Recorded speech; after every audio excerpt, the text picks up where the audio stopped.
But let me share with you something. This is really important.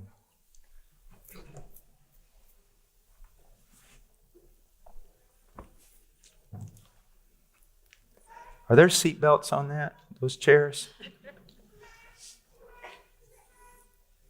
A husband neglects his wife for years. But the wife has a son.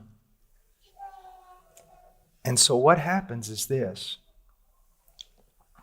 All the affection, assurance, love, comfort, intimacy that she's not getting from her husband, her world becomes her son. Her husband does nothing. I mean, dead fish. She gets nothing from him. So all her affections and joy, life and love, it's this little boy. Then the little boy grows up. A godly girl comes into his life. And the mother hates her. Can't stand her. Why? Because that girl just stole her substitute husband. That girl's not good enough for my boy. How dare she come in here and take my son? Do you see how twisted that is? You say, yeah, that woman's got a problem. Yeah, and her problem's her husband.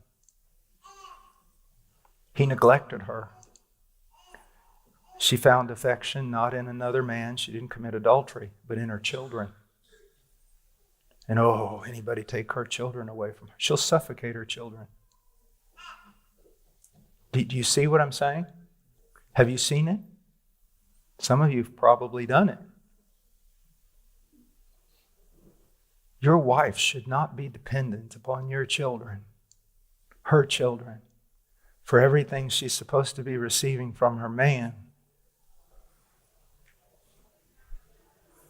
So if you've ever wondered why some mother-in-laws have such a reputation, this is part of it.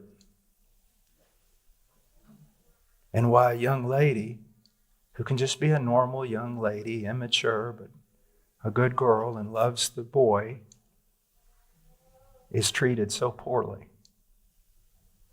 Some of you are getting real quiet. But it all begins with what? She was looking for affection. She didn't get it from her husband.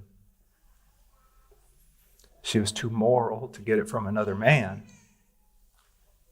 And unknowingly, even for her, she was getting it from her children. And children aren't made for that. They're not made to sustain that. They're not made to carry that burden at all. Do you see? So, gentlemen, you know how this thing of sin, one thing leads to another, to another, to another, to another? Well, I just showed you, didn't I? Now, who does it trace back to? Has the woman sinned? Yeah. But let's keep going. The man has sinned. He's neglected his wife. Gentlemen, there is a real problem. I know it because I have a solid, trustworthy wife. There's a real problem with having a solid, trustworthy wife. She doesn't need anything, you think. And yet she's screaming inside. And ladies, let me tell you something. Your husband is not what would you say? He's not a trunk of wood like you think. He's sitting there a lot of times going, if only he would love me, if only he would open doors for me, if only he would speak with me tenderly, if only he would just let me talk and talk and talk and talk and talk and talk and talk and talk and talk. If only he would do that.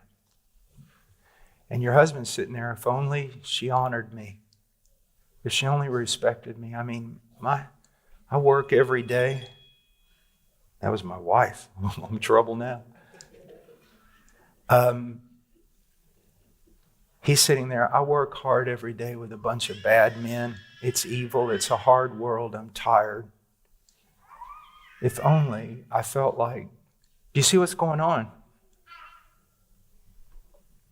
Yeah, you're both being insensitive. You're both not recognizing, and you're both embittering each other. You see? And so, men want respect. Women want love.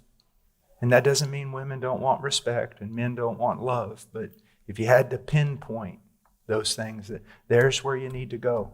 There's where you need to go. Okay, another question.